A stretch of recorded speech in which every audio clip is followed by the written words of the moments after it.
Jokowi mungkin pusing soal UKT, dulu kaget jumlah lulusan S2, S3 rendah. Jadi aksi unjuk rasa ini dilakukan oleh aliansi BEM, ratusan lebih dari 200 mahasiswa berjalan menuju ke istana, yang dimana perjalanan tersebut melewati Tugu Kujang terlebih dahulu, dan di situ sudah disambut oleh beberapa universitas lainnya seperti BSI, Persatuan, dan UIK. Tetapi di Tugu Kujang ini sendiri aparat gabungan dari kepolisian dan TNI sudah berjaga sebanyak 500 pasukan. Jadi setelah itu para mahasiswa ini memang langsung menuju ke depan Istana Bogor. Maka sebaiknya kita semua berjuang bersama karena musuh kita bukan orang-orang yang ada di sini. Musuh kita adalah orang-orang yang ada di sana, teman-teman semua. Musuh kita adalah mereka. Maka jangan pernah sekali lagi memecah belah gerakan ini, karena rakyat Indonesia tidak bisa dipecah belah hanya dengan politik murahan.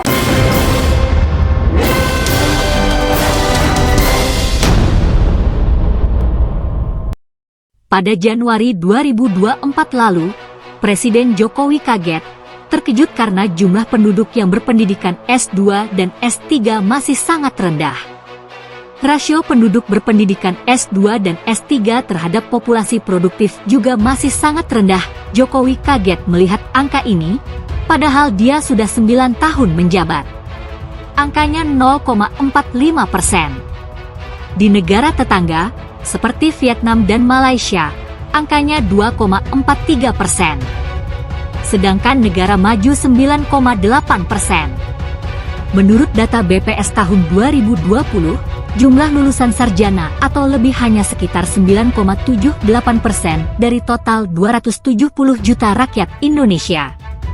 Berarti mayoritas masih berpendidikan setara SMA atau di bawahnya. Saat itu Jokowi bilang, pemerintah akan segera menggelar rapat untuk membahas persoalan ini. Akan dibuat kebijakan untuk meningkatkan rasio penduduk berpendidikan S2 dan S3 di Indonesia. Bagaimana progresnya sampai saat ini? Saya kurang tahu. Tapi yang jelas, ada kabar buruk, karena baru-baru ini ada isu yang meresahkan para mahasiswa, yaitu UKT yang naik gila-gilaan, naik antara 30–50%. Bahkan ada yang naik sampai 5 kali lipat. Biaya kuliah menjadi makin tidak terjangkau, mencapai puluhan juta, bahkan ada yang lebih dari 100 juta. Alasan UKT makin mahal adalah karena faktor biaya operasional yang harus ditanggung perguruan tinggi, misalnya alat tulis kantor, gaji dosen non-pegawai negeri sipil, sarana penunjang perkuliahan misalnya listrik, LCD Delel. Tapi situasi ini makin keruh karena statement dari Sekretaris Dirjen di Kemendikbudristek. Dia bilang kuliah adalah pendidikan tersier, tidak masuk pendidikan wajib belajar 12 tahun, sehingga pemerintah tidak memprioritaskan pendanaan bagi perguruan tinggi. Sebenarnya kenaikan UKT ini tidak bisa dihindari. Biaya operasional kampus sangat tinggi. Maintenance gedung aja udah berapa, belum lagi biaya listrik, air, dan gaji pegawai.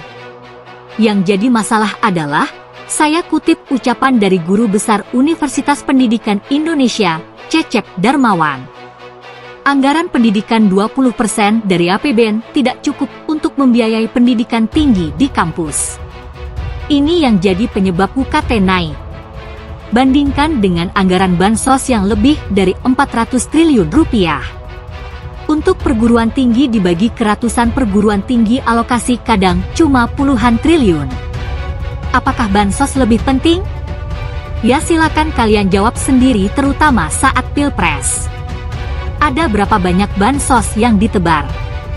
Dengan bantuan dari pemerintah yang tidak cukup, perguruan tinggi pusing memikirkan biaya untuk menutupi biaya operasional. Ibarat biaya hidup kalian 5 juta, tapi orang tua kalian cuma kasih 2 juta, sisanya 3 juta cari sendiri. Makanya perguruan tinggi mau tidak mau harus menaikkan UKT karena itu solusi yang paling mungkin. Yang terjepit adalah mahasiswa. Dan ini kita harus flashback lagi ke belakang. Per tanggal 20 Oktober 2022, ada 21 institusi perguruan tinggi yang statusnya sudah menjadi PTN badan hukum. Dampaknya adalah perguruan tinggi boleh mendirikan badan usaha dan mengembangkan dana abadi. Tapi ada efek sampingnya, yaitu hampir dipastikan pengelolaannya akan jatuh kepada mekanisme pasar, sehingga perguruan tinggi menjadi penyelenggara pendidikan sekaligus jadi pemain pasar. Efek paling jelas adalah pendidikan dikomersialisasi. Ini terbukti naiknya UKT untuk menutupi selisih dari biaya operasional yang tidak bisa dipenuhi oleh pemerintah. Ketika Jokowi kaget lulusan S2 dan S3 cuma sedikit, sekarang ditambah lagi UKT naik drastis. Kalau tidak diselesaikan, rasio jumlah sarjana juga bakal makin turun. Ujungnya Jokowi kaget lagi kenapa jumlah sarjana sangat rendah. Katanya mau mencapai Indonesia Emas tahun 2045. Tapi kalau masalah pendidikan semrawut kayak begini, apa yang bisa diharapkan? Gimana negara bisa maju kalau dunia pendidikan Indonesia suram dan mendung? Negara bisa maju kalau SDM-nya berkualitas. SDM berkualitas kalau pendidikan terjangkau dan berkualitas. Sayangnya pendidikan di Indonesia, tahu sendirilah gimana. Dan ditambah lagi biaya sekolah mahal. Nanti orang-orang pada berbondong-bondong kuliah ke luar negeri yang harganya lebih terjangkau. Nanti presidennya heran lagi, kenapa banyak warga Indonesia yang belajar ke luar negeri dan devisa kabur ke luar negeri. Ini sama kayak pemerintah heran kenapa banyak warga yang berobat ke luar negeri. Ini membuktikan pemerintah tidak sadar akar masalahnya apa dan tidak tahu harus melakukan apa.